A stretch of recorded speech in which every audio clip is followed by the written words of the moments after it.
included. Very rich countries and some that are not so rich, but just about everybody's included. It's never happened before. Nothing like that's happened before. And our final negotiation, as you know, is with Hamas. And it seems to be going well, so we'll let you know.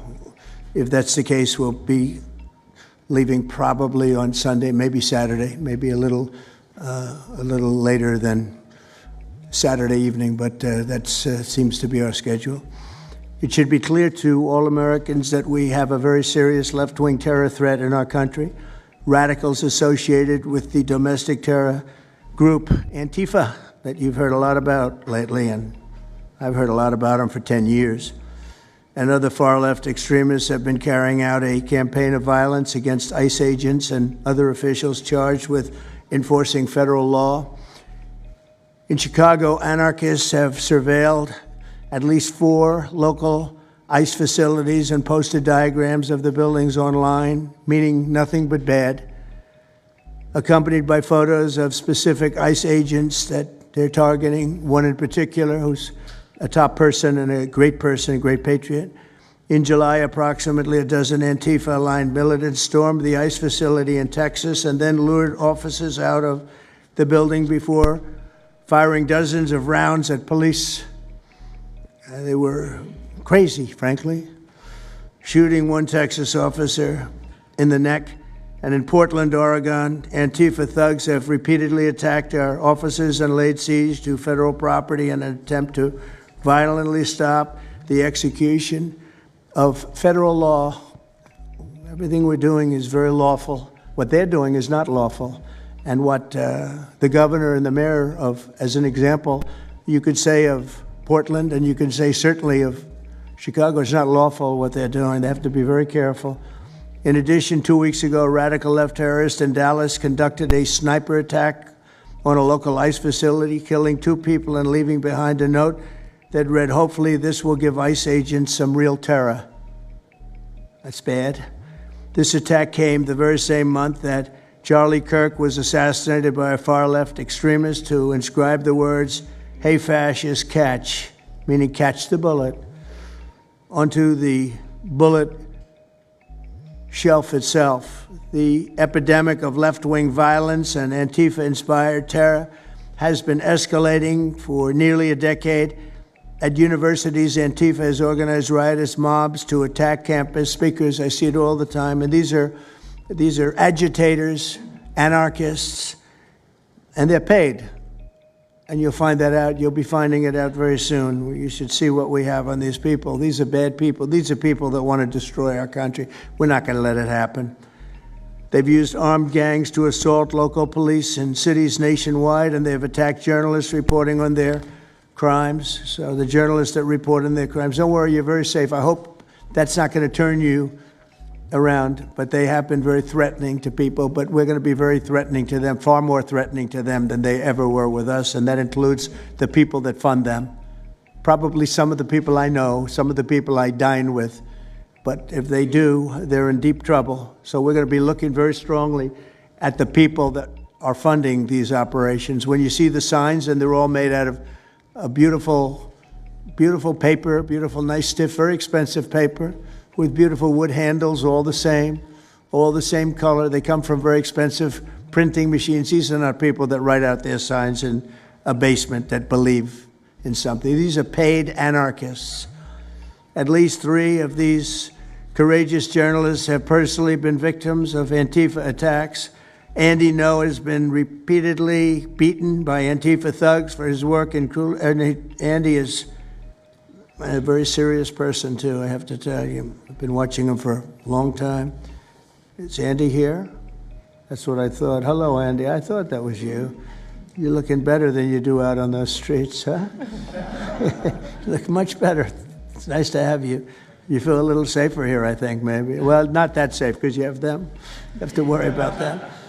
But thank you very much. Andy No has been repeatedly beaten by Antifa, and including one assault that left him with a brain hemorrhage. Only days ago, Nick Sortor was assaulted in Portland by a flag-burning mob, and we've made it 1-year penalty for inciting riots. We took the freedom of speech away because that's been through the courts, and the court said you have freedom of speech. But what has happened is when they burn a flag, it agitates and irritates crowds. I've never seen anything like it on both sides, and you end up with riots. So we're going on that basis. We're looking at it not from the freedom of speech, which I always felt strongly about, but never passed the courts. This is what they do, is they incite. When you burn an American flag, you incite tremendous violence. We have many examples of it, many examples of it, and it's actually down on tape, and you see things happen that just don't happen unless it's the flag that's burning. Very recently, Katie Davis Court was hit in the face with a flagpole in Portland by an Antifa radical, leaving her with a very blackened eye. So, Katie, thank you very much. And I'd like to also say that I watched Nick. Where's Nick? Is Nick here? Nick? Hi, Nick. That was a rough time you went through. I hope you got my little note. I wrote you a note. Yeah, I really appreciated that. It helped a lot because it was a difficult situation. It was very stressful. And your note helped a lot. I truly appreciate it. I thought it was terrible, actually. I thought it was terrible. So we'll talk about it a little bit. Under the last administration, the Department of Justice targeted faithful Catholics, Christians, and patriotic parents as domestic extremists. They said, oh, they're extreme because they believe in God. They're extreme because they go to Catholic church, or evangelicals, where everybody was under the gun. Unless you were a really bad, sick person, then they left you alone. Under the Trump administration, we're going after Antifa criminals, and all who fund and support their campaigns are in serious trouble. And we have a lot of records already, a lot of surprises, a lot of bad surprises. It's people that you would never think. I want to thank Attorney General Pam Bondi, who, by the way, yesterday was incredible in Congress. It was amazing, and she just did it from the heart and the brain, because she's very smart, in all fairness. But she did it from the heart, and she did it an incredible. Everybody was talking about it. She exposed some of these fake senators, these terrible senators, people like Blumenthal that had a phony war record. For 20 years, he talked about it, what a hero he was, and it turned out he never went to Vietnam. For 20 years, he talked about being a hero in Vietnam. Then it was exposed when he said what platoon he was with, and it was exposed that somebody was watching from that particular platoon. They said he was never with us. And then he went out and he cried, and he was ready to drop out of the election. And disgraceful. And then he looks at people like Pam and he starts criticizing her, and she's a patriot. They ought to do something with that. You know, we have a young congressman that's right now in jail for lying about where he went to college and other things. It was, you know, frankly not good. It was pretty bad. But it was nothing compared to Blumenthal. I mean, what Blumenthal did, he was for 20 years a hero, a great war hero. And then he sits back and, you know, sanctimonious kind of a guy, looks down, how dare you do this to the American public, you know? What a fake. But I thought Pam was incredible yesterday, as well as Secretary Kristi Noem, who's really out there courageously, and I appreciate it, Kristi, amazing what you're doing. FBI Director Kash Patel, who's really coming up with some great information, Kash. It's great. Keep it coming, because there's plenty of it. Deputy Attorney General, one of the best lawyers you'll ever find, Todd Blanche, who I know personally is a good lawyer because I'm here. Thank you very much, Todd. Good job, Todd. Let me ask Attorney General Bondi to say a few words, and then we'll follow it up with Secretary Noem and Director Patel.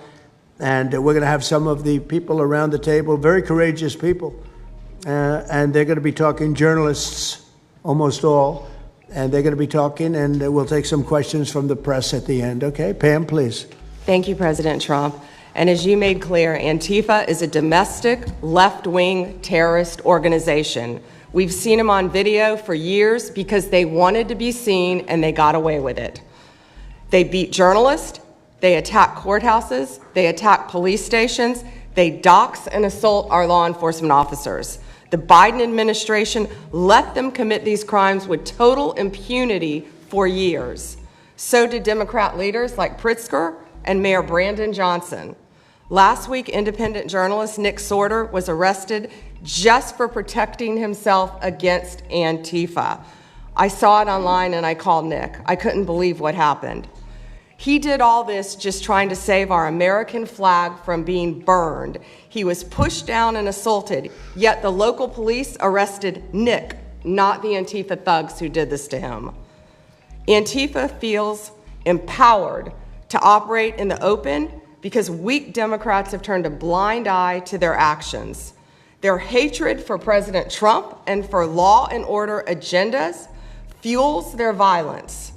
We've seen more than 1,000% increase in attacks against our ICE agents since January 20th. Secretary Noem is out there fighting for you firsthand to keep our federal officers safe, to keep our federal buildings safe, and we're not going to have it anymore, these thugs. We saw what's happening in Portland and Chicago, and you saw what happened in Dallas. No longer. This is not activism. It's anarchy. We can't and we will not let masked terrorists burn our buildings, attack our law enforcement, and intimidate our communities. Under your leadership, President Trump, we're deploying the full might of the federal law enforcement to crack down on Antifa and other domestic terrorist organizations led by Stephen Miller. And Stephen, thank you for everything you're doing. Last week, I issued a memo ordering our federal law enforcement agents, DEA, FBI, U.S. Marshals, and ATF to protect ICE officers from Antifa and other radical left-wing violence. Director Patel has been going non-stop. He and Deputy Attorney General Blanche were in Chicago yesterday, while Secretary Noem was in Portland. We are around this country fighting against this domestic terrorism. We had Apple and Google take down the ICE block apps. Hope they continue to comply with that. It's threatening the safety of our federal law enforcement officers. We're not going to stop at just arresting the violent criminals we can see in the streets. Fighting crime is more than just getting the bad guy off the streets. It's breaking down the organization brick by brick. Just like we did with cartels, we're going to take the same approach, President Trump, with Antifa. Destroy the entire organization from top to bottom. We're going to take them apart. Thanks to your bold leadership and the designation of Antifa as a terrorist organization, which is exactly what they are, Americans will no longer tolerate their unhinged violence. Thank you. Thank you very much, Pam. Christine. Well, thank you, Mr. President, and thank you for hosting today and focusing on Antifa and the terrorists that they are. Let's not make any mistake. These individuals do not just want to threaten our law enforcement officers, threaten our journalists, and the citizens of this country. They want to kill them. Their agenda is to destroy the American people and our way of life, and this president is standing in their way. He is stopping them from bringing their death and their destruction to the individual citizens in this country that just want to raise their kids and their grandkids in peace and in safety. I want to also thank everyone around this table for being so bold and so brave, for standing up and recognizing the threat that Antifa is to our way of life. By recognizing how advanced they are, how sophisticated their networks are, how they've infiltrated our entire country, and we're seeing them play out with their tactics from city to city, and how they have built out their funding mechanisms. And sir, I also want to thank our Treasury Secretary for his work in getting to the bottom of these funding mechanisms and individuals who are perpetuating this violence on our American cities. I was in Portland yesterday and had the chance to visit with the governor of Oregon and also the mayor. They're in town, and they are absolutely covering up the terrorism that is hitting their streets. While you talked about some of the stories of our ICE agents, our Border Patrol agents, how they have been attacked, how they have been shot at, injured, the damage that they've done, these leaders in these local cities, along with Pritzker and Johnson, ignore what's going on, or, sir, they're helping Antifa cover it up. We have arrested dozens of individuals that are Antifa members or affiliated with them, and I want to thank our Attorney General for prosecuting them and making sure they never see the light of day again. They have been so bold in making sure we're bringing those individuals to justice. One of the individuals we arrested recently in Portland was the girlfriend of one of the founders of Antifa, and that we are hoping that as we go after her, interview her, and prosecute her, we will get more and more information about the network and how we can root them out and eliminate them from the existence of American society. I want to thank the new journalists here today for telling their stories and for being able and willing to go to the streets and to cover what's happening here in America. Many times the legacy media has looked the other way, refused to tell the stories. The networks have not really focused on what this is and what damage it is doing to our country, and how this network of Antifa is just as sophisticated as MS-13, as TDA, as ISIS, as Hezbollah, as Hamas, as all of them. They are just as dangerous. They have an agenda to destroy us, just like the other terrorists we've dealt with for many, many years. And today is the day that we have a president that won't tolerate it and will stand up and fight for the American people. So thank you for being here, for being so bold, and for standing in the gap at such a time as this. It will matter, it will make a difference, and your life will be one of significance because of what you've done today. So with that, God bless you, and thank you, Mr. President. Thank you very much. Thank you. Cash, please. Thank you, Mr. President. Mr. President, the American people gave you a sweeping mandate in your victory in this election cycle, and they demanded safety and security for our citizens. And your administration, with your leadership, has provided us with the resources that we need, which is a whole-of-government approach to go after criminals absolutely everywhere, not just outside of this country, but within this country.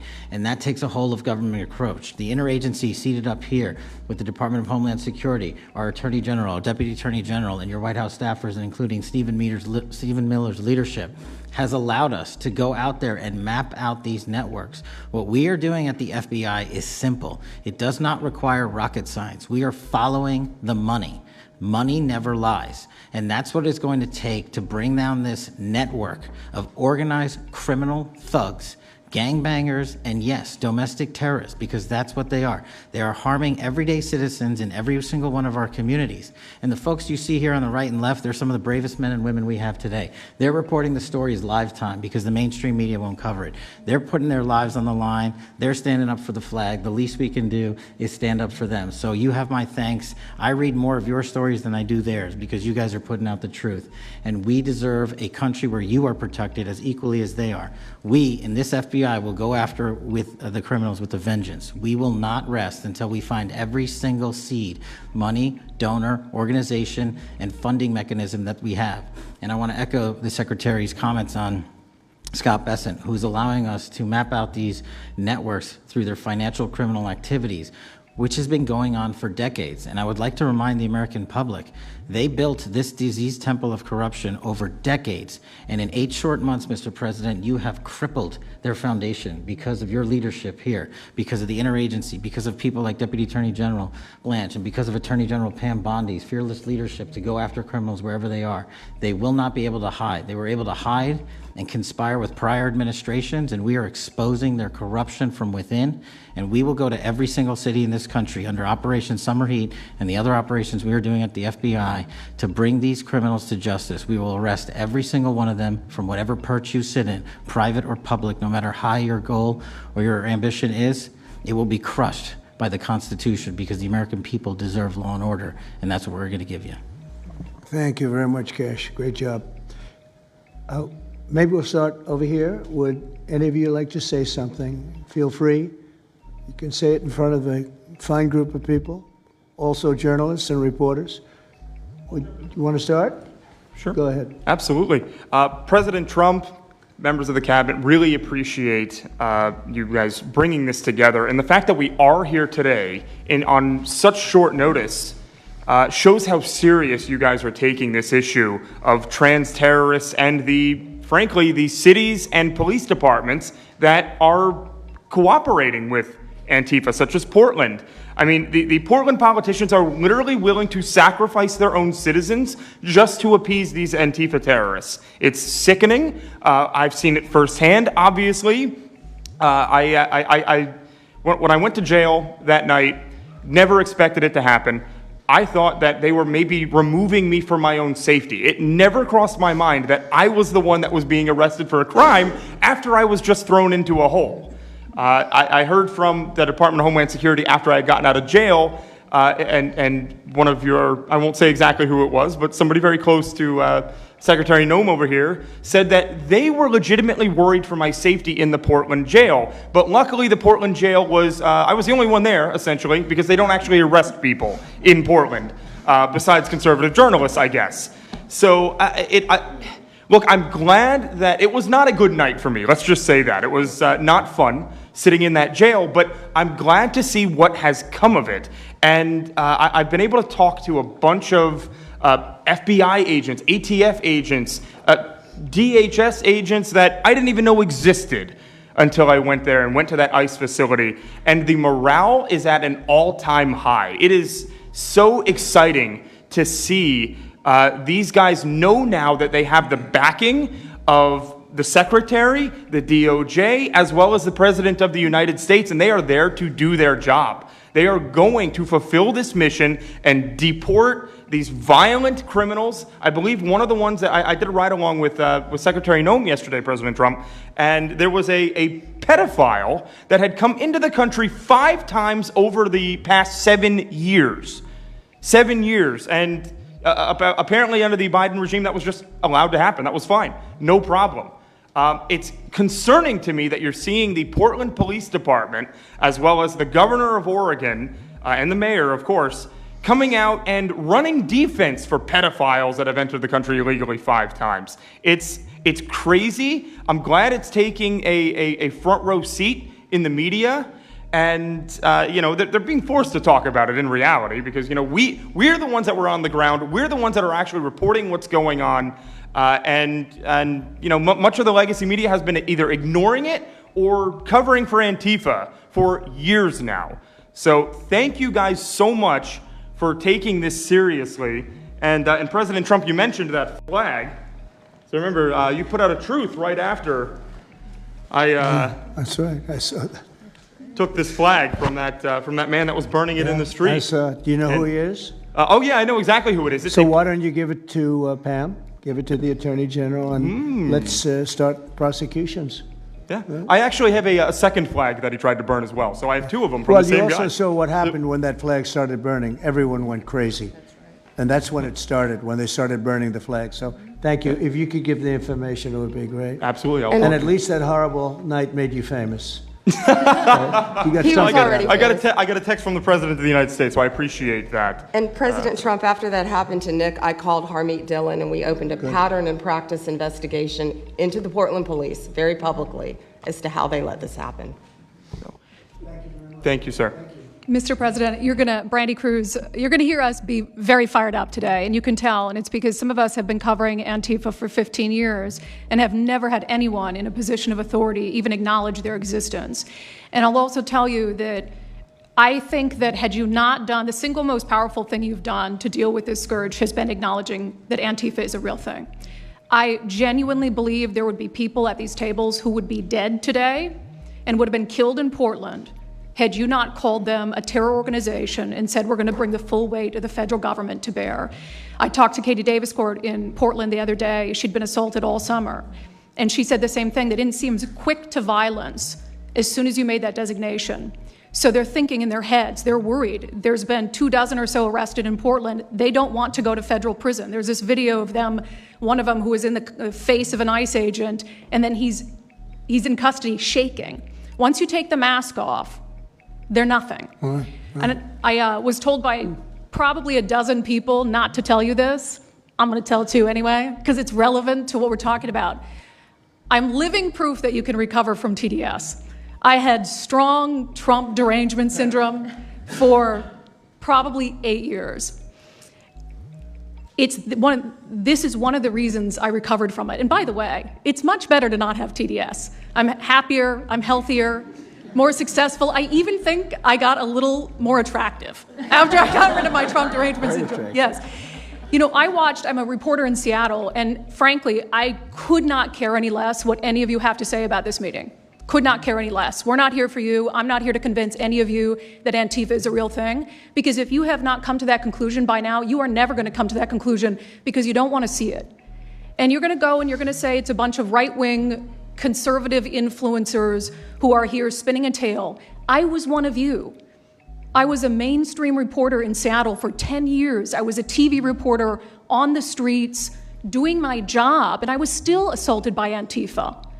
So it's not about being conservative, it's about people who go there and show what they're doing. And when I saw, after all those years, that the media wouldn't be honest about what was happening, that Democratic politicians wouldn't be honest about what was happening, I thought, well, gosh, if they're not being honest about that, maybe they're not being honest about President Trump either. And it opened my mind to just looking at things for what they were. And now I find you quite funny, actually. Now it's like I said, I'm much happier about it. But, you know, for me, again, I could not care any less the stories that they go to print. This is what I care about. We have 3.5 years. Nothing is guaranteed, although I think if Democrats keep it up, we'll probably have Republican presidents for the next 3 decades. But nothing is guaranteed, and so what I want to see over the next 3.5 years is a full court press to dismantle Antifa once and for all in a meaningful way. I know, Andy, we talked before this about some ideas. That's really what we want to, I don't care what the media says, I don't care what Democrats say. They will never wake up to this fact. So we want the federal government to take as many of these cases as possible, look at the interstate travel between Portland and Seattle when it comes to these people who are committing violent acts, and hopefully in 3.5 years, they will be a shell of their former selves. Very close to that, and it's Antifa and many others, Yes. unfortunately. There are many others, bad ones. Most have been named terrorist organizations. There are a couple that we're going to. But I think we've got it pretty well covered. But there are many others. But very specifically today, it's Antifa, and it's really bad.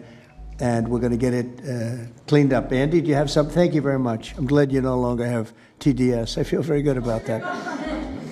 Thank you.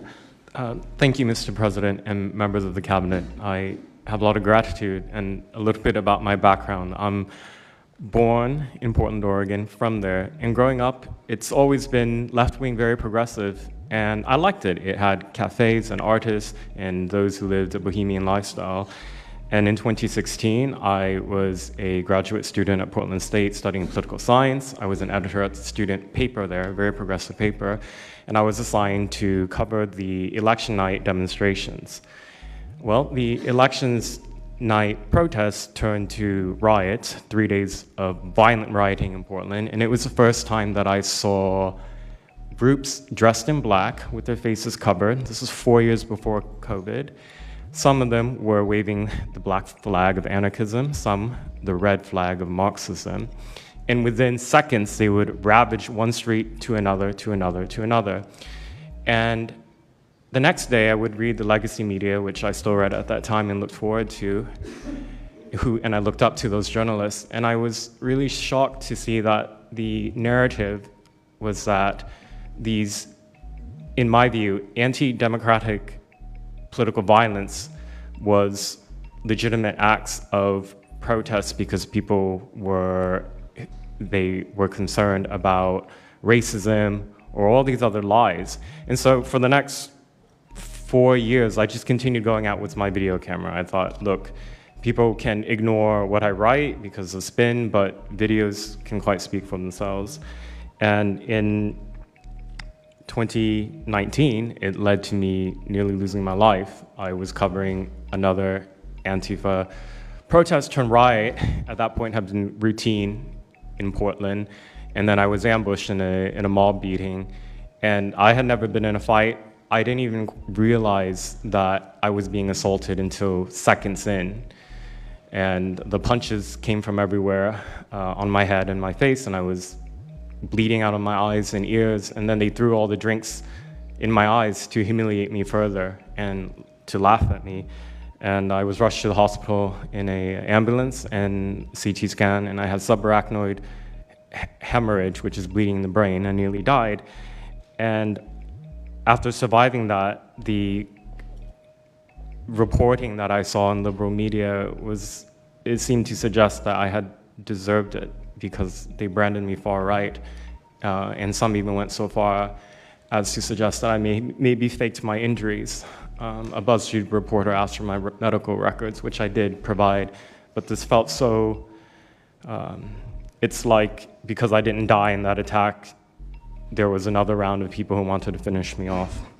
But I continued, and then 2020, Portland was really the epicenter of the longest political violence those months of riots, I was on the ground, undercover, and there was an assassination there. There was a supporter of Donald Trump named Aaron Danielson who was shot dead by a self-described Antifa member who then fled out of state and died in a shootout with U.S. Marshals. In 2021, I returned undercover, naively thinking that enough time had passed, and was chased through the streets of downtown and beaten, nearly choked out. The person who was trying to choke me out held me so tightly that I had the blood, the vessels in my eyes burst. So one of the symptoms were my eyes were completely red after that, and I was hospitalized. So thank you so much for acknowledging Antifa and for directing your administration to treat them as domestic terrorists. It's going to be really challenging because how they organize is that they are decentralized, autonomous, and they operate on deception. And we're still to this day told that they don't exist, that it's a figment of our imagination. I think the DOJ could look at federal conspiracy charges. The state of California and San Diego County last year broke up an Antifa cell in San Diego. And I think maybe perhaps the State Department should designate Antifa, its international arm, as a foreign terrorist organization, FTO. So thank you so much for this invitation, Mr. President. Thank you very much, Andy. Great. That's a rough time you had, huh? So the chokeout was almost the end, you felt? Yeah, that was my only near-death experience in my life, and I'm quite shaken when I think about it now. It really feels unbelievable to me that on the streets of America that this type of violence against citizens could become so routine and accepted and cheered on by people. Although, you know, in the immediate aftermath of Mr. Kirk's assassination, we saw again that type of depravity play out on quite large swaths of the left. So there's a deep sickness that's in this country right now, and it pains me a lot to acknowledge it. Yeah, the amazing thing is you look at Portland, and you see fires all over the place. You see fights and, I mean, just violence. It's just so crazy. And then you talk to the governor, and she acts like everything is totally normal. There's nothing wrong. It's almost like, are you waking up from a dream or something? You see it on your network. You see it all over the place. And it's so bad. It's so crazy. It's like the movies you see for the kids, I guess not only the kids, adults also, where you have these bombed out cities and these bombed out people. It's like worse than that. I don't think they could make a movie as bad. And then the governor will get up and say, I don't know why they're coming here. It's such a wonderful place. And the amazing thing is the people want us to be there. The people, when they get the real people that live there, many of them have left, but the real people want us to be. The same thing in Chicago. So they've had 60, 70 murders over a short period of time. Murders, people that got shot. They've had hundreds of people shot, and then a guy like Pritzker, or this low IQ mayor, gets up. I mean, he got up, he's got a 5% approval rating, and the people are all against him. They want people to come. Beautiful black women are wearing a MAGA hat last night on television. Beautiful people. And they said, we don't care who comes, just stop the crime. They don't care, frankly, they don't care if it's National Guard, military. Send in anybody you want, stop the crime. And they're afraid to go out. They can't even go out. And then a guy like Pritzker, think of that, 50, 60, 70 people over a short period of time murdered, actually murdered, mostly gun violence, but knives, but gun violence, they're murdered, and hundreds of people shot. They had one weekend where they had like 18 murdered and 71 shot. But they said, you know what their excuse is? Yeah, but it was a long weekend. In other words, it was a long weekend, so that was okay. And then Pritzker gets up and he says, like, I don't know what they're talking about. We don't have crime here. They're crazy. I think actually they're petrified. You know, their families live there, everything else. I actually think they're scared. Pritzker was a failure in his family. They threw him out of the family business. Guy's a loser. But you know what? I believe they're scared. They're actually frightened for their lives. Jack, please say a few words. Mr. President, thank you so much for having us here today and holding this roundtable. Antifa is real. Antifa has been around in various iterations for almost 100 years in some instances, going back to the Weimar Republic in Germany. And it's now been just under 1 month since we saw a far leftist murder Charlie Kirk, and we saw thousands upon thousands of people, other far leftists and people in positions of authority, people like nurses and pilots and doctors and HR departments, celebrating the death and the murder of Charlie Kirk. This sickness that's out there is absolutely real. And Mr. President, thank you for mentioning the fact that one of the bullet casings read, "Hey fascist, catch" on it. One of the other bullet casings right next to that had Bella Ciao written on it. Now, Bella Ciao is a song that is known in Antifa circles as the international anthem of Antifa. And all of us around this room that have studied Antifa, we're very familiar with these symbols. And Mr. President, I think the situation is getting worse. When you look at people like Luigi Maggioni, in his 20s, Thomas Matthew Crooks, of course, who took a shot at you, sir, the ICE shooter in Dallas, and now this Tyler Robinson, we're starting to see a pattern of more and more murderous violence. And this same violence is not just random. It is targeted assassinations, which are getting worse. And every single one of us in this room that goes out there, and obviously you as well, sir, and all the staff, we are now under that threat every single day. And working there at Turning Point USA, and I've spent just about the last month out there in Phoenix with Erica, with the family, with the team. And I will tell you this, Mr. President, even though going through something like that, which is an absolute nightmare, and people say, you know, what was it like to speak in front of all those people? It was horrible. Every second of it was horrible. But we're not going to quit. And Turning Point USA is continuing the tour that Charlie was on. We had 6,000 people when we went back to Utah. We had 5,000 people last night in Montana, if you can believe that. We are continuing to organize on campus. We are getting more and more people coming out in the face of this threat, knowing what happened to Charlie. But Mr. President, we need to do something about this, because I fear that the next one who could be killed could be sitting at this table right now. And we're not going to stop, but they need to stop, and they will not stop until they are stopped. Thank you. Thank you, Jack. I appreciate it very much. One thing I have to say is that Washington, D.C. was almost as bad.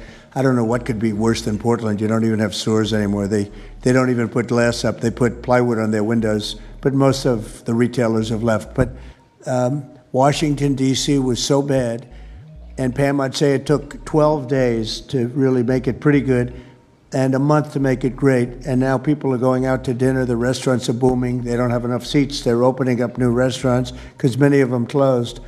And people are walking down the street totally safe. A reporter, I'm not sure if she's there. I can't see somebody reported there. She is. She was violently assaulted. And I don't know, she tends to be somewhat liberal, but she wasn't liberal on this one. I appreciated your honesty, but that won't happen again. It won't happen again. You're lucky you're alive, frankly, with what happened. I know exactly what took place. So Washington, D.C., our capital, we thought we'd start there appropriately, and it's safe, and people are so happy. They're so happy. And now it's a couple of months. I went to dinner there. I felt totally safe. I gave a press conference right in the middle of the street, which I don't think Secret Service was thrilled about. But, you know, I'll tell you what, I wouldn't have wanted to do it 6 months ago. It's incredible what happened. Now we're in Memphis. As you know, we're having a great impact in Memphis. It's been only a week, but it's, Cash, I hear it's been amazing what's happening there, just very early. But you take a look at D.C. and you take a look at some of the other. We've had a big impact. What we haven't said, because Pritzker said, well, crime is going down in Chicago. Well, 5 months ago, Cash went to Chicago with a lot of FBI agents just to prepare it, so that we went in with, I guess you could call it a surge, call it whatever you want, but would be even more effective. And we're going to be doing that, and very, very strongly doing that, because Chicago is a very unsafe city. It's a great city. The head of the Union Pacific Railroad said, sir, please save Chicago. It's a great city. It can be saved. Other cities are gone. I mean, they're lost. They can get better, but they're just really, they've been so decimated. But I'm so proud of what they've done so quickly in D.C., and it's taking place quickly in Memphis, where we were asked to go by the mayor and by the governor. And it's really incredible what we can do and how fast we can do it. Let's go for two more. Would you like to go? And then Katie, you'll go. Okay, please. Yeah, thank you, Mr. President, for having us here. And not to sound like a broken record, but it needs to be said that Antifa is real. Yeah. It's real. It's a threat. I just saw them last weekend over in Portland while they're causing mayhem over there. And the reason why they're such a big problem is because we have Democrats and a lot of people in the mainstream media refusing to acknowledge that they even exist, right? So how can we as a country begin to address it if we have large swaths of these people who are supposedly decision makers and people who are supposed to inform, they don't want to say that it exists.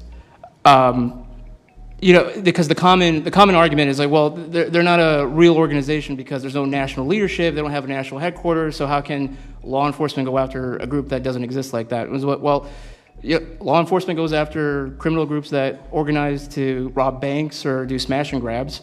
They don't have a registered LLC, they don't have official membership cards, they don't have a business address, but law enforcement still goes after them because they're working as a group. These people don't just show up, randomly at the same time to do the same thing, dressed in a very similar fashion, espousing the same ideology. And they say, well, it's an ideology. It's like, well, yes, it's an ideology because there's people alive, present, that believe in it, and they're acting on it. And so I've been very well aware of what Antifa's been doing. I was very busy during the riots in 2020. That was probably my most exposure to them prior to this year.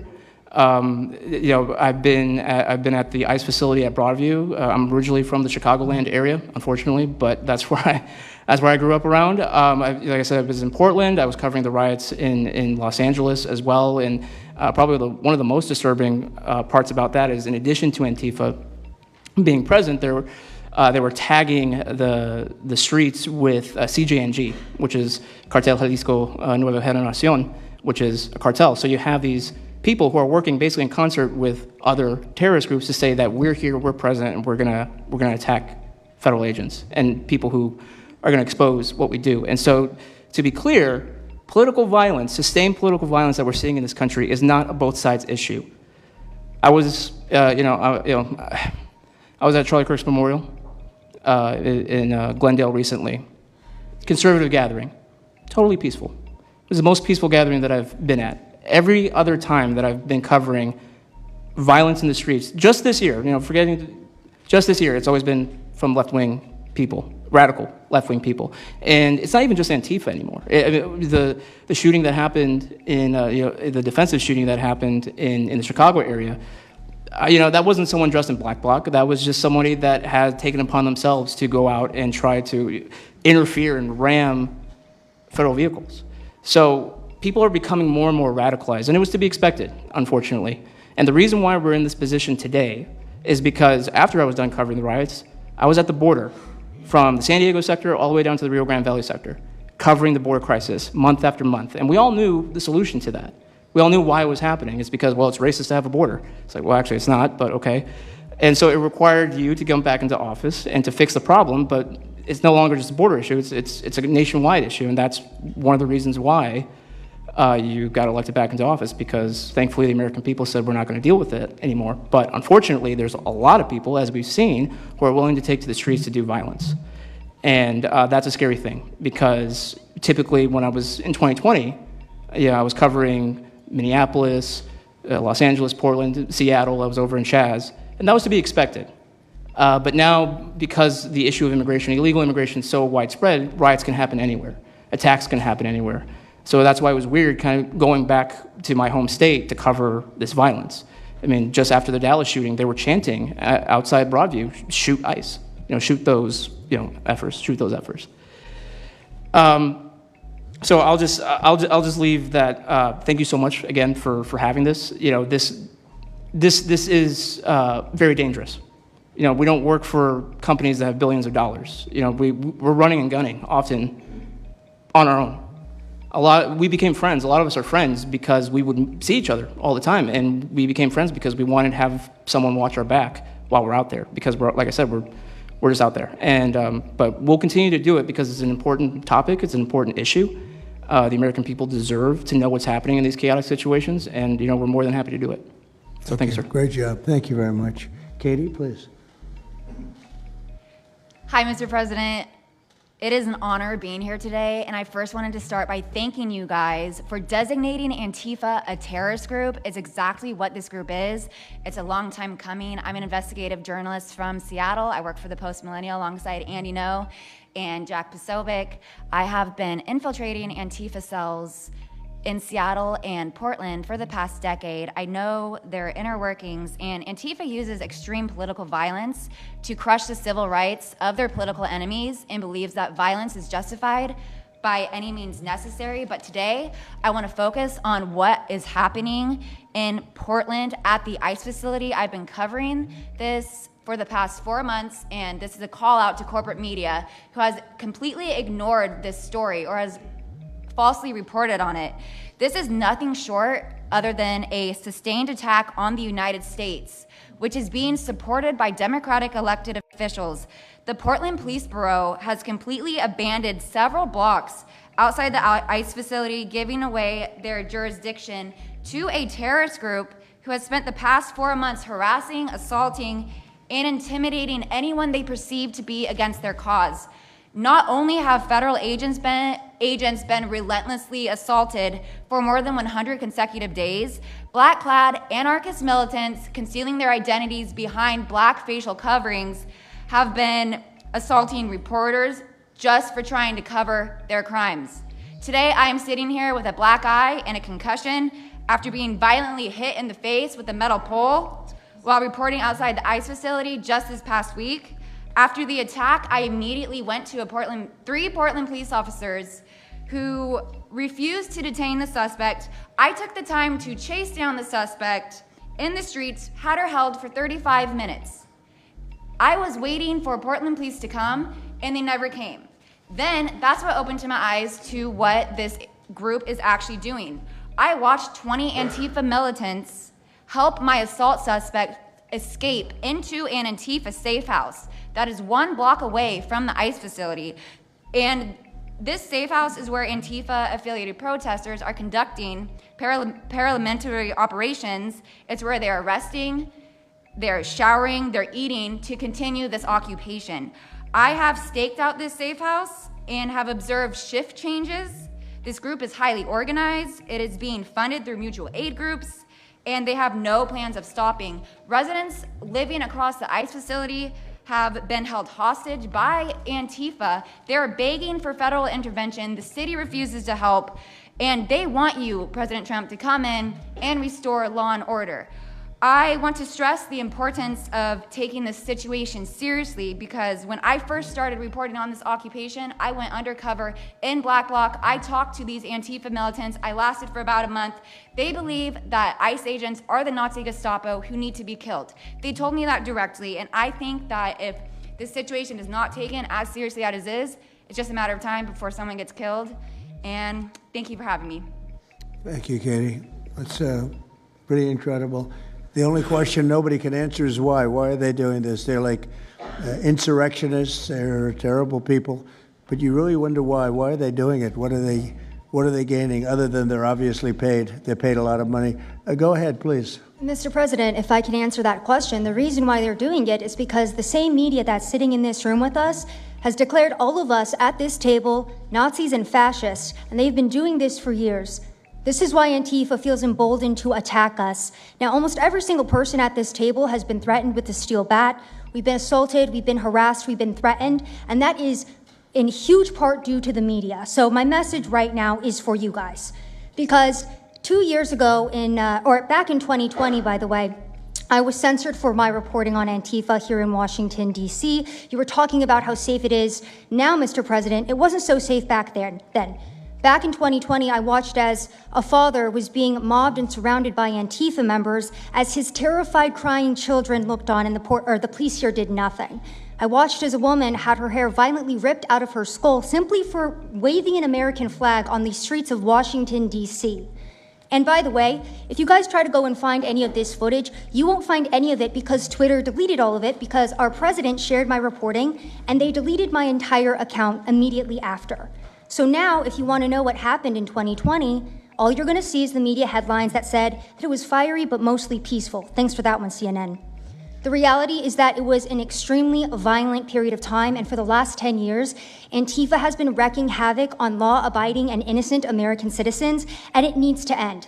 Now, I'm with Turning Point USA. It's an honor to be here, Mr. President. Thank you guys so much, everybody in the administration, for giving us a seat at the table, because the media has not only been demonizing us for so long, but immediately after the brutal assassination of our founder, Charlie Kirk, our Turning Point USA chapters have seen an uptick in violence across the nation as Antifa chapters that are embedded in our universities go and target them. It's been extremely difficult to report on the ground, and for a long time I was afraid to go to Portland because I knew that the only people who would have my back, like Julio said, were one of my friends on the ground because there is no police force there. I was terrified to go because I knew if I got shot or stabbed, and I have been assaulted, I've been mobbed and robbed in Austin, Texas by Antifa, that nobody would come to help me. So my plea to the entire administration, especially to the DOJ, is every single radical left-winger who is in front of the ICE facility in Chicago, in New York, in Portland, please make sure that you use the full force of the law to come after each and every single one of them, because it is us being soft on left-wing violence that has fomented all of the terror that we have seen in this country, and it is the left wing getting away time and time again with assaulting law-abiding American citizens that has led us to this place. So truly, to the Americans that I speak to on the ground, they feel completely abandoned by their state and local government. So please step in. You have Americans begging for the National Guard, and to the media over here, please report on the truth. Please do your jobs. I'm an American citizen. Everybody at this table simply views ourselves as American citizens who have an iPhone and the will to actually tell the truth. So please take your job seriously and tell the truth to the American people. And thank you for letting me be here on behalf of Charlie to continue his legacy of cleaning up the country. Thank you, Mr. President. Thank you very much. Appreciate it.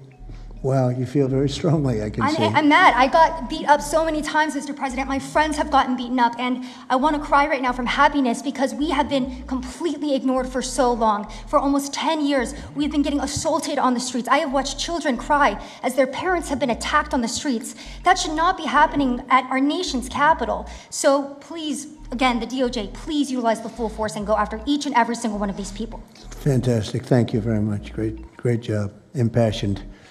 That's important because you should feel like that. Please, go ahead. Mr. President, thank you for having us here and bringing together this panel of brave journalists, everybody on this side of the room. And no one can speak to the violence better than these people here. So I think we know that this is not just a story about violence and chaos, as you alluded to, Mr. President. This is a money story. And at the Government Accountability Institute, my colleague and I, Peter Schweitzer and our team, we followed the money, and we followed it to the top of what we call the protest industrial complex, Riot Inc. And we found a network of NGOs. It's not just the Soros network, the Open Society network, it's other funding networks, the Arabella funding network, the Tides funding network, Neville Roy Singham and his network, Foreign Cash. And it's also big left-wing funders. Some of them are not citizens of this country. Mr. Hans-Jörg Wyss of Switzerland. They're pouring money into this entire ecosystem. And so I want to share 3 money facts with you about what we call Riot Inc. Number 1, like any corporation, Riot Inc. has many divisions. It doesn't just have the Antifa boots on the ground division. It has PR divisions. It has marketing divisions. It has a very well-funded legal division to get these boots on the ground back on the streets as quickly as possible. But it does have those investors that I mentioned. Number 2, we have identified dozens of radical organizations, not just the decentralized Antifa organizations, but dozens of radical organizations that have received more than $100 million from the Riot Inc. investors. These would be the lawyer groups. These would be the groups that advocate for calling good, honest Americans fascists, et cetera. And then 3, I think the most shocking thing is that we have found that more than $100 million in U.S. taxpayer funding has flowed into these funding networks, including at least $4 million to these very groups themselves, not just Antifa types, but there was an event in Atlanta called Stop Cop City. Over 60 rioters were charged with domestic terrorism. These groups received money for that from both the billionaire class as well as taxpayer money. So One other thing, this money helps fund the decentralized crowdfunding platforms. These are ways that Antifa, the John Brown Gun Club of Elm Fork, which had links to that attack on the ICE facility, the Socialist Rifle Association, and just because they don't have LLCs or EIN numbers doesn't mean they can't get paid. Some of these funding platforms, crowdfunding platforms, are funded by this network that we call rioting. So again, I want to thank you for your leadership, for the whole cabinet's leadership on this. We're going to keep following the money and appreciate everything you're doing, sir. Do you know the name of any of the funders? Do you know the names? Because if you do, I'd like you to give them to Cash or Pam. Absolutely. Or Christy. Yeah, we'll do that. As soon as you can. That's all of you. Because you probably know the names after a certain period of time. You tend to find out. But these are people that do not have good intention for the country, and that's treasonous probably. So if you could, very important, if you could do that, it would be great. Nobody would know better than you. You'll figure it out. Thank you. Please, go ahead. Yeah, my name's Nick Shirley. I'm 23 years old. I'm a 100% independent YouTube journalist. And over the past year or so, I've been able to go to 15 countries. I've hung out with people in the gangs of Brazil, in the favelas, in the prisons of Secot. But yet the most dangerous places I have been here in the United States, unfortunately. And I've had the opportunity to show people about the protest Antifa here in the United States, and there's nothing organic about what they are doing here in the United States. I've watched people be bussed in from states. I've watched the same lady at a protest in Atlanta be bused to the protest in DC and then in New York City. There's nothing that is honest about what they are doing. And they have signs. I've seen the same signs here in DC and in London as well. It's a big organization and corporation that they're running. And people may wonder, like, what's the threat to us as Americans if we go? Well, you'll be labeled as a fascist, you'll be labeled as a Nazi, and they'll wish death upon you because they wish death upon me. And just last week in Portland, Oregon, I watched a lady get trapped in her car, surrounded by Antifa, and her sister messaged me after seeing the video. She said, the only reason I think my sister was safe is because you were there recording. I also was chased out by a member of Antifa who said he would smoke me, and next thing he knew, a DHS sniper had lasers on his chest. If he was not there, who knows what would have happened that day. These people are very dangerous, and people wonder how they're able to do it. It's the reason is because these cities are not enforcing the law. And why should these people be worried if the law is not being enforced? And we are not far right, nor are we far wrong. We're just right. And the truth about what's happening here in America with these groups is very dangerous, and I thank you, Mr. President, and your administration as well for acknowledging that. Thank you very much. It's too bad you have to go through it. I know, it's a little crazy, much. right, Mr. President? Well, you're going to get to the bottom of it, so it's a very important thing you're doing. Thank you very much. Please, Cam. Yeah, I've just got something very short. I'm attacked every time I do my job. When I leave my house to go to work, I am violently assaulted. I've had guns pulled on me. I've been bear sprayed. I've been beaten down. I've been almost killed. So my question for all of you is, how would you feel if every time you showed up to work, masked militants tried to kill you? Because that's how we feel. That's our lived reality. And you guys go and tell us that we're liars, the riots aren't that bad, right? I've never seen any of you guys on the ground. In fact, I've never seen anybody representing the companies you work for on the ground. You guys come to us for interviews that never get published. Stop saying we're lying. We're not. We risk our lives every day to do the job that you guys are too afraid to do. What network would you say is the worst, if I could ask? Oh, man, that's a real tight spot. Honestly, it's a simple question. Well, there's a lot of people in this pool, and I would say I'm not talking about Fox. I'm not talking about Newsmax or any outlet that resembles them, so I'll let you guys put the pieces together on who I'm exactly talking about. Who would you say, which network? MSNBC for sure. Oh, they're terrible. I agree. They're CNN, probably close, yeah. Yeah, I'd rate it that way, yeah. MSNBC, that's Brian Roberts. Yeah. That he allows that to happen is a disgrace. Absolutely. And CNN is second. Yeah, second. I would say CNN is not quite as bad as MS. MSNBC is not really a news site anymore. Oh, MSNBC is sick. Yeah. They're sick. Well, sir, it's also else? just the stories that they publish about what's the ICE enforcement operations that are so heavily slanted that it's no longer, as I was saying, no longer just Antifa, but Americans that are becoming radicalized. So they've been very irresponsible with how they've been reporting Who on is it. MSNBC, for example, they're Would you rate them the worst? probably. Who ran would a you story, rate second? Well, they ran a story about an operation in Southern California about how a father of 3 Marines was arrested, and they made it seem like they just did it because he's brown. But there's video of that same man charging at the agents with a weed whacker. Now, I've worked with weed whackers back in the day, and you don't want to be on the receiving end of one of those. So that's why he was arrested, but the story was presented as if it's a brown guy just simply being arrested. And I've been around ICE agents, and I'm a citizen, so I feel fine. But it's just that's why. It's not just Antifa. It's not happening in a vacuum. It's It's working factors. in conjunction. I think they work in conjunction with some of the media. I think ABC is very bad. I think NBC is very bad. And CBS has a new owner, so we have hope for CBS. CBS has a great new owner, my opinion. But I will tell you, ABC is terrible. NBC is terrible. NBC's MSNBC too. They changed it. They moved it over legally so they couldn't be tainted by the words MSNBC, but they are absolutely terrible. There are a lot of them. What about independents? Independent networks. They're a little bit better, but I would say that we're an example of how you don't need to be part of a super large company to be able to do just basic journalism. All you got to do is sit and record, and you'll let the story play out. And that's why they hate us. That's why Antifa targets us. A level of dishonesty that's incredible, where answers are changed. Like just before the election, an answer was changed by Kamala. She gave a horrible, death-defying, election-defying answer. And they took the answer out and they replaced it with another answer that she gave 5 minutes later, having to do with a different subject, but at least it wasn't election-defying.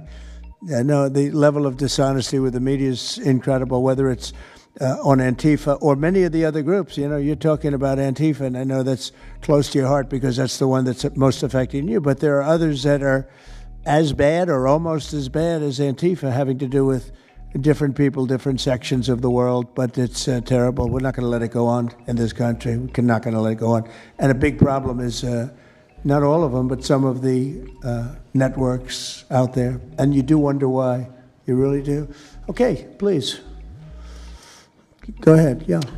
Mr. President, thank you again. Thank you. My name is Jonathan Cho. I am an investigative reporter for Frontlines Turning Point USA. I'm also a senior fellow at Discovery Institute in Seattle. And I cover far-left extremism as well as the homeless drug crisis in America. And I find it oftentimes those worlds intersect.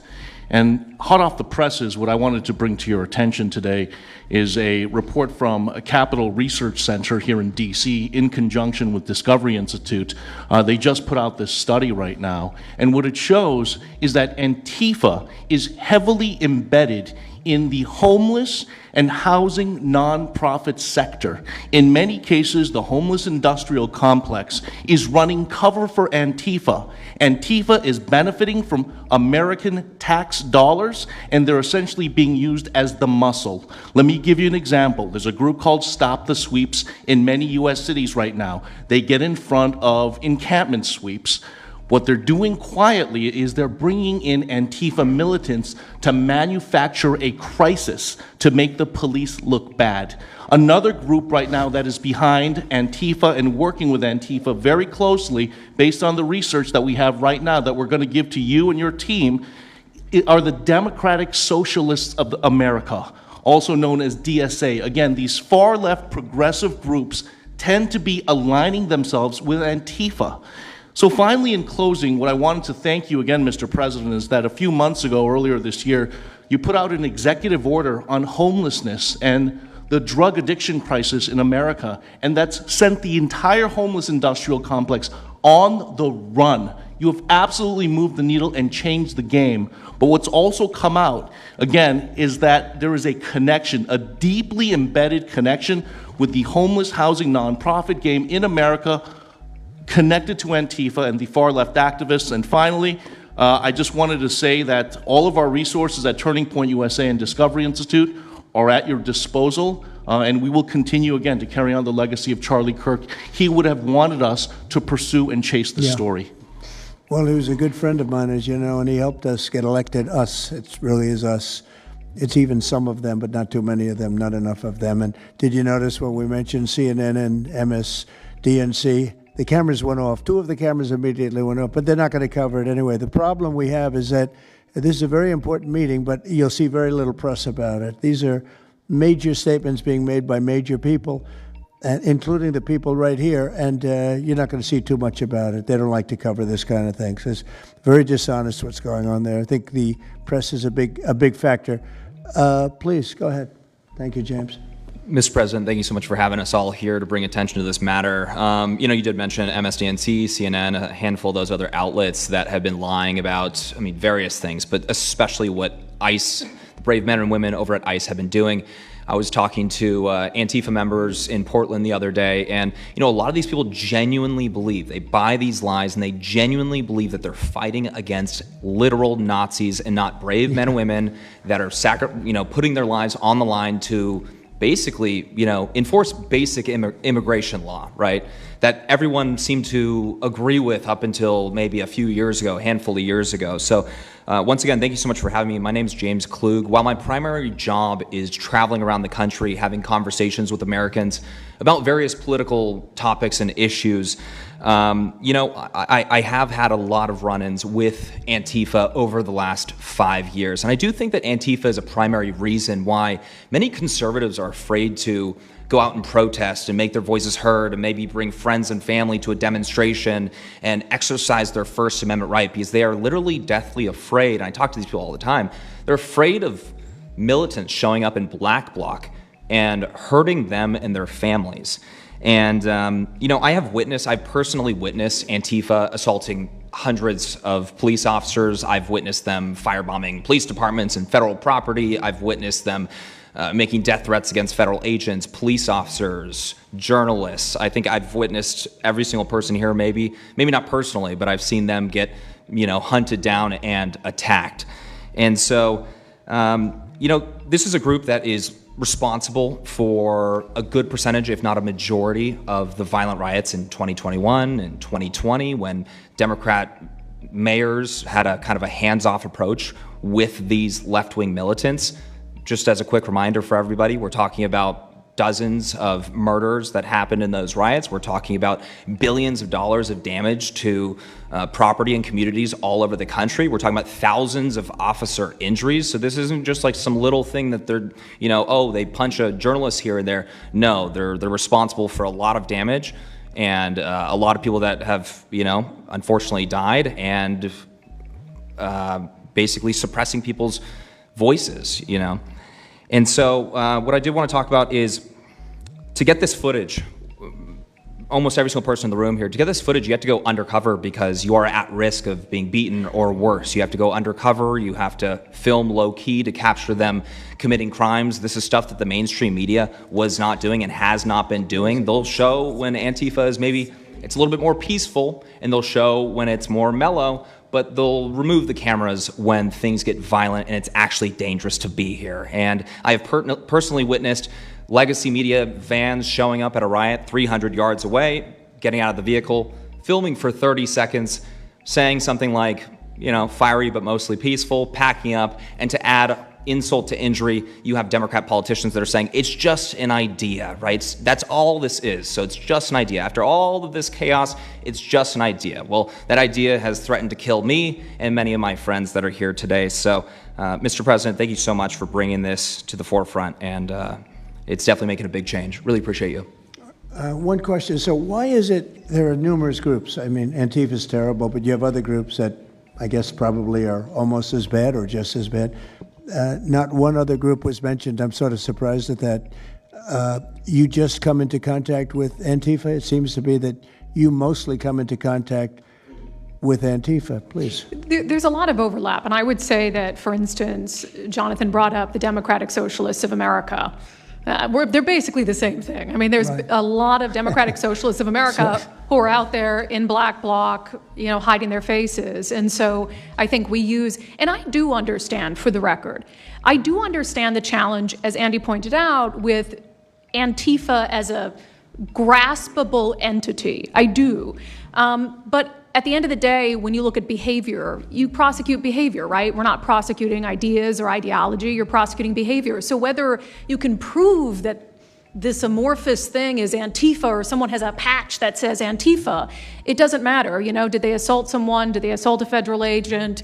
Were they engaged in rioting? What is it? And so they're always using that, oh, well, they don't call themselves Antifa, even though some of them literally do. It's called Rose City Antifa. How long has it been around in Portland, Andy? Since 2007. They call themselves Antifa. In Seattle, I was outside the federal building, and they were yelling, "There's no police here, this is Antifa land." And then at the same time, Democrats, like our governor, oh, Antifa is an idea. But yeah, I think Antifa can overlap with a lot of other entities and organizations. Okay, very good. Thank you.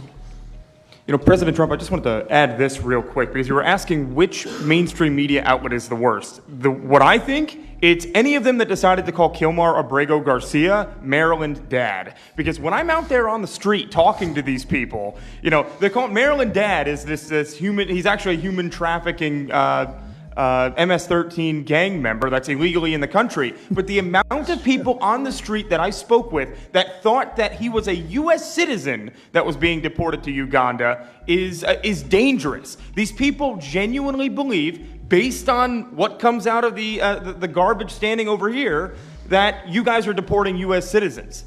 So that's what's causing all these So when problems. you have a governor like Pritzker in Chicago, where you have Illinois, which is in a lot of trouble, Chicago's there, potentially a great city again. It's not great now, but it could be great again. That's why we have to get there soon, because eventually you can't do that. What makes a man like that say that things are wonderful? Why doesn't he say, we love that President Trump is going to come and help us clean up Chicago and make it safe again, as opposed to fighting us and pretending that there weren't 50 murders and 200 shootings and all of that? Why is that? Go ahead, Nick. To spite you.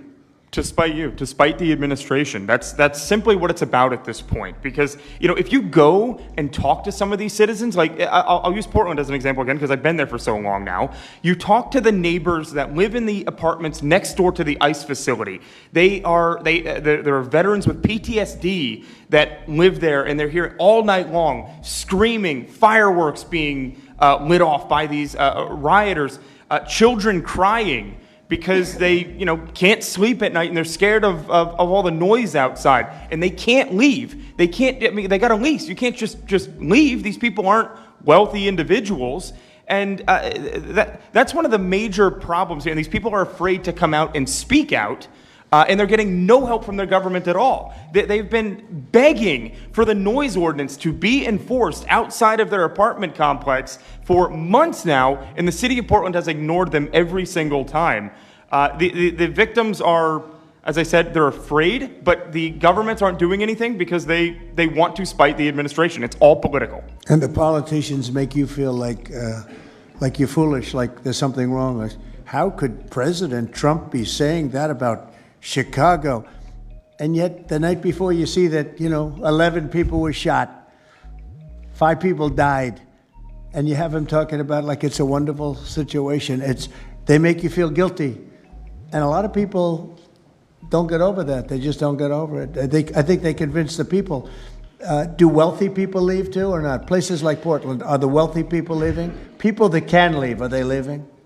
I think that they're moving to the areas that have been gentrified. I mean, the Oregon governor, when she was saying, we don't need Trump here, she's walking around. It's a very tight shot, if you notice that. And she said, Portland's just fine. Look at me. And they'll focus on the couple areas of Portland that are very nice. Well, she was saying that, and there were explosions in the background. Yeah. I mean, there was a reason they cropped it in. Explosions in the background. Sir, Anybody have anything else to say over here?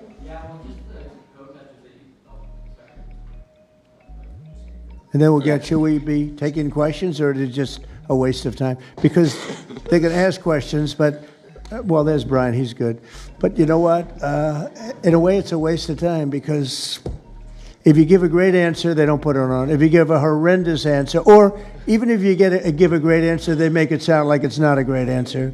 They're very dishonest. Go ahead, Nick. Yeah, and I think part of that dishonesty comes from what they see. For instance, I've never been asked to go on any other show besides Fox News. My clips go viral everywhere, but they've never even asked, like CNN's never asked, MSNBC's never asked, and a lot of times when I go to hotels, I'll stay and I'll watch like MSNBC. Fortunately, their ratings are terrible. They are terrible. MSNBC is dying, and CNN is dying like a dog.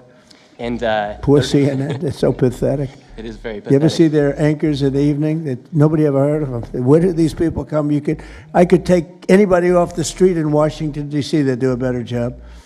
Yeah, and it's not amazing. hard to show what's going on these days. You literally have an iPhone and you can post it on X. They don't believe in the star system, It's just one of those things, right? Okay, Nick, you finished, Nick? Yeah, Are thank you you very finished, much. Nick? Good Can I- job. Thank you very much. Well, you've been through hell, I tell you that, but you're really incredible patriots, incredible people. Go ahead, please, Brian. Brian, go ahead.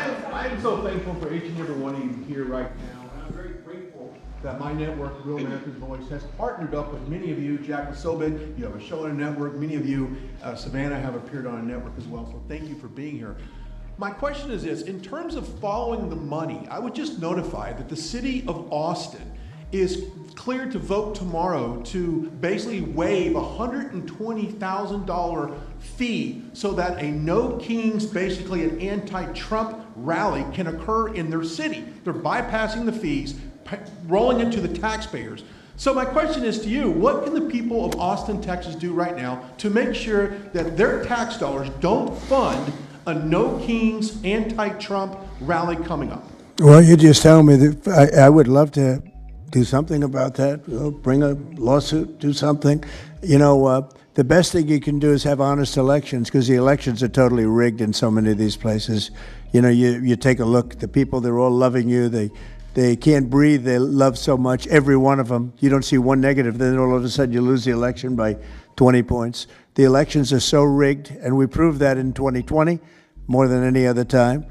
But even the last election, there were areas that I won by much more. We won in a landslide, but I actually won in more of a landslide than we thought. I said, you got to get out, make it too big to rig. And fortunately, the people made it too big to rig. They tried.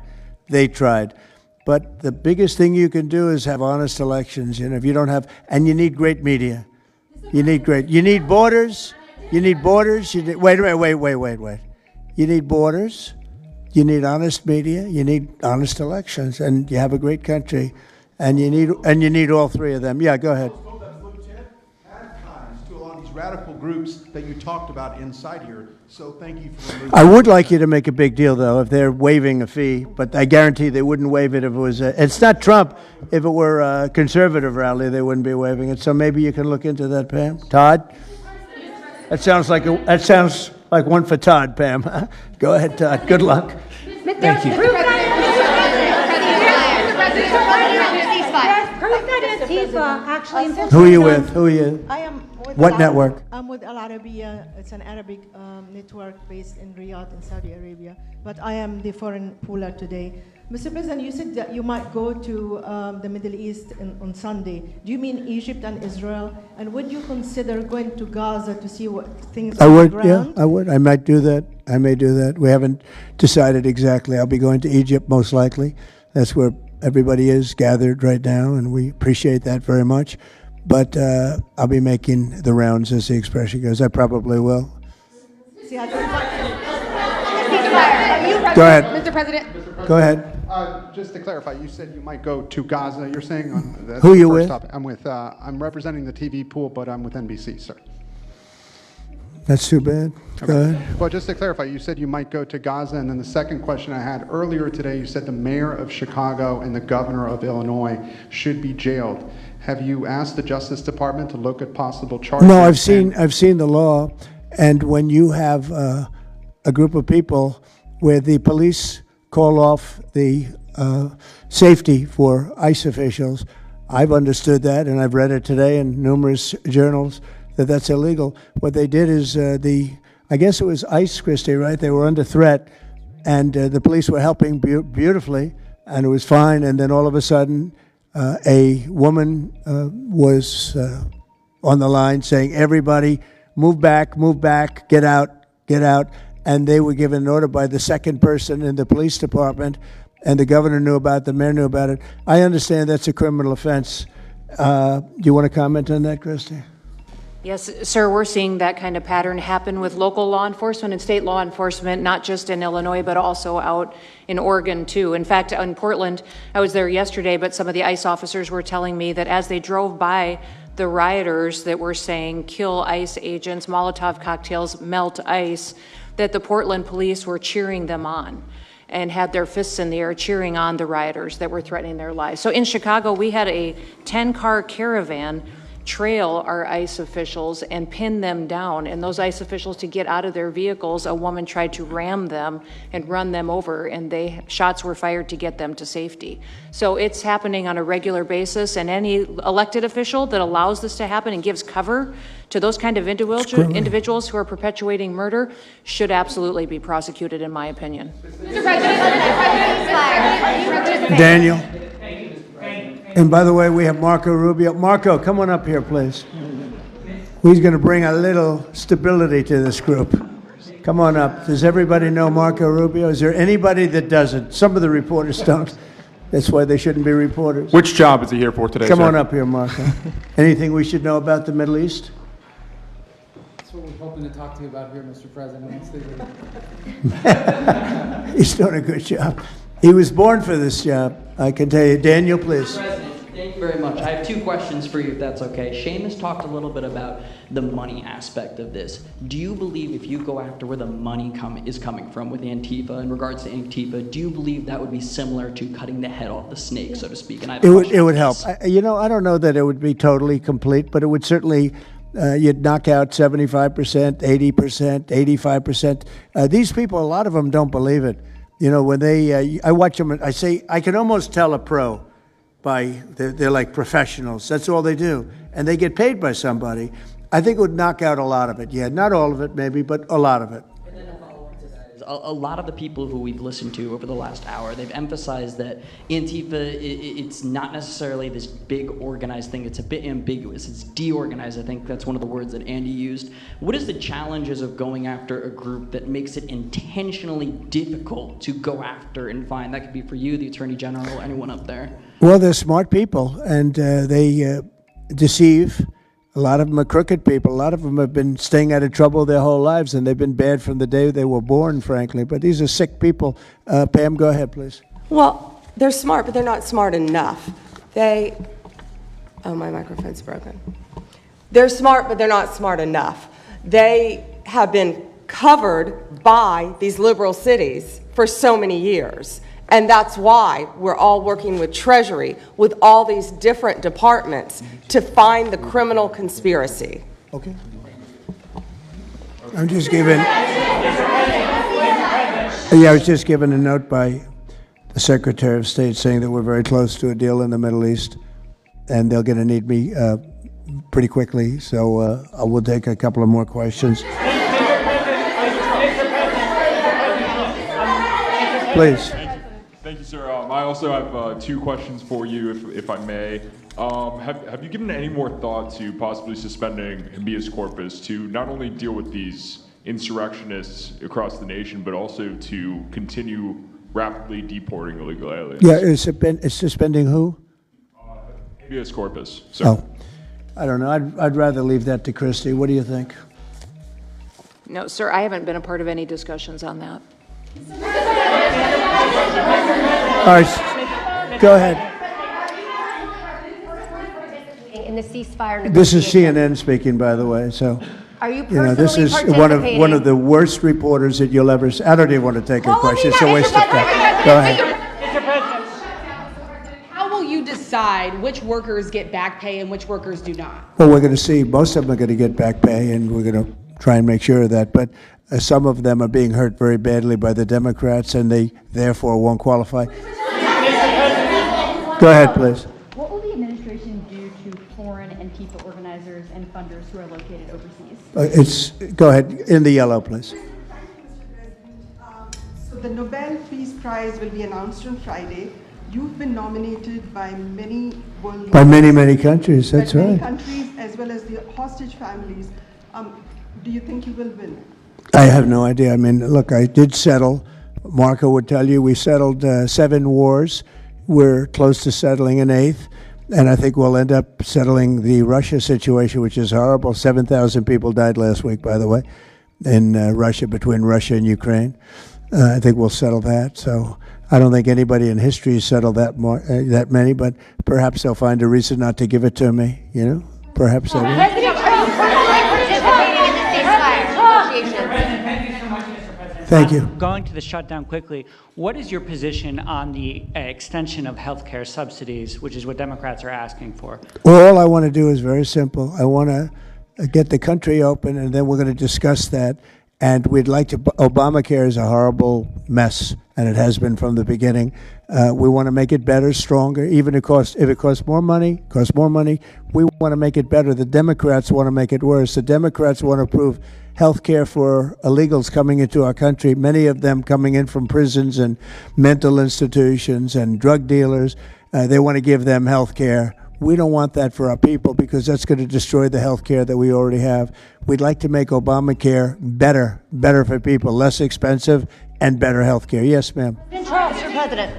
I'm wondering if you've been briefed on the organization and funding of Antifa, and if so, what have you learned? I have been, and they have pretty good knowledge, but they're going to have a very good knowledge. And I really ask these very brave patriots that we're surrounded with today to let us know, because I think you probably have some pretty good ideas. And even if you're not sure, let us know and we'll figure it out, okay? If you could do that.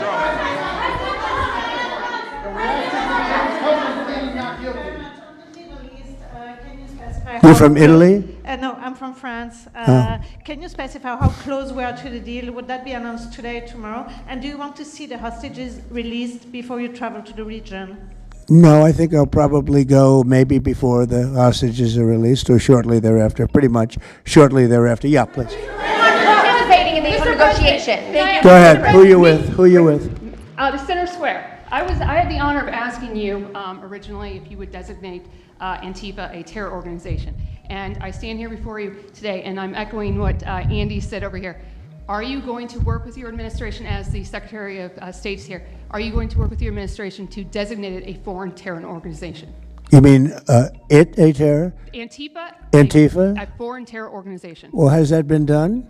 Pretty close, right? Would you like to see it done? Yes, Mr. President. You think it would help? They have foreign links I'd be glad all to across do it. Western I think it's Europe. the kind of thing I'd like to do. If you'd like, does Middle everybody East. agree? If you agree, I agree. Let's get it done, okay? Let's get it done. Marco, we'll take care of it. Mr. President. That's international, you mean? Yes. International. Mr. President. Sounds good to me. Foreign terror organization. Steve, are you okay with it? Yes, it's true. There are extensive foreign ties, and I think that would be a very valid step to take. Good, I think so too. Yes. Good, I think it's a good point. Thank you. President, are you planning on formally participating in this? On the shutdown, we are now about 1 week away from military service members missing their paychecks. We'll always take care of our military. Would you encourage Congress to pass a standalone bill to pay our service members? Yeah, that probably will happen. We don't have to worry about it yet. That's a long time. You know what 1 week is for me? An eternity. 1 week for me is a long time. We'll take care of it. Our military is always going to be taken care of. Yeah, please. Blue dress, blue. President, Rebecca with Blaze News. I'm curious to know, so you're talking about the money funding these Antifa organizations, and somebody brought up Roy Singham, I think it was you, who, by the way, is married to one of the co-founders of Code Pink, this infamous left-wing organization. I'm curious to know the administration. Who is that? Who is that? Roy Where is- Singham. He's married to. No, did you say they're here? No, he's not. A journalist brought him up, but. Oh, I see. Okay. Yeah. Okay. Seamus, thank you. Good bring up. Excellent. Go ahead. He's somebody who's been reported on extensively, and I'd love to know what the administration is going to do to actually bring consequences to some of these names. You mentioned. Well, I don't know the name, but I would like to ask Pam to take a look at it. You know, a lot of the best information we find are through you and other people like you, so I'd like you to look at it, Pam.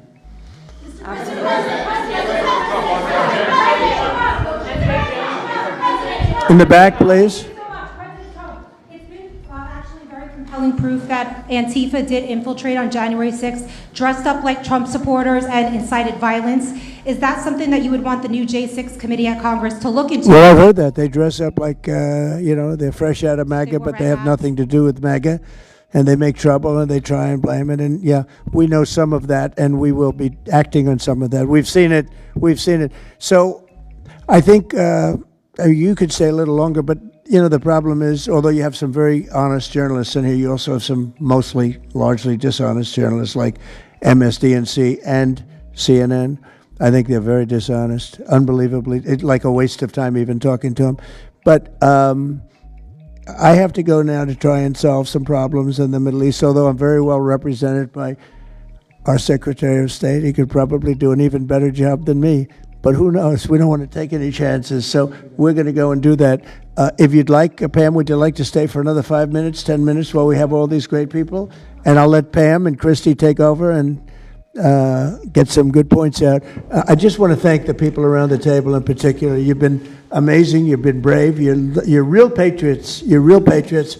And at some point, we're going to have to look into, at least in certain cases, rewarding you with some very important medals and honors, okay, as we have done and will be doing with Charlie Kirk. You know, Charlie is getting the Presidential Medal of Freedom, which is our highest award outside of the Congressional Medal of Honor. And I think they're sort of even. One's civilian and one's military. But unfortunately, the civilian sometimes is military also because of what we have to go through on the streets of this country. I can only tell you this. We have a great nation. We have a nation that's right now the hottest in the entire world. We're the hottest nation in the world, despite all of the things we've been saying today. But that's going to make your job easier because nobody's doing better than we are financially. We've never done better. We've had, I think, 58 stock market increases since I've been top, meaning record increases. We have never seen anything like it, and we're going to keep it going. That makes it a little bit easier for what we're doing. I guess maybe it also makes some people crazy because they don't want to see us do well. But we're the hottest nation anywhere in the world, and we were a dead nation 1 year ago. I say it all the time. We were a dead nation. Now we're the hottest nation in the world, and that's said to by every leader. One of the reasons that we have every country already signed up or just about to sign, every country in the world on this whole mess we have going over with Hamas and the Middle East and all of the things you see, is they respect our nation. A year ago, you wouldn't have been able to get it. You certainly couldn't have gotten it with Biden. You didn't know where the hell he was. But a year ago, you wouldn't have been able to have a situation like this. So I just want to thank the people around this table and certainly the officials around the table because they've been incredible. They've been brave. And I watched yesterday, Pam, and I watched a little bit. I thought it was so good. I rounded up and I watched it late in the evening because I thought you were fantastic yesterday. You really, look, you had some wonderful senators, some great politicians asking you very fair questions, and you had some real slime balls. But I thought you were amazing, so thank you very much. And Christy, thanks for the great job. Cash, thanks for the great job. Always my man back down there. He's the silent type, but he's a hell of a lawyer. Thank you all. We're going to get peace in the Middle East. That's what we want to do. Thank you very much, everybody.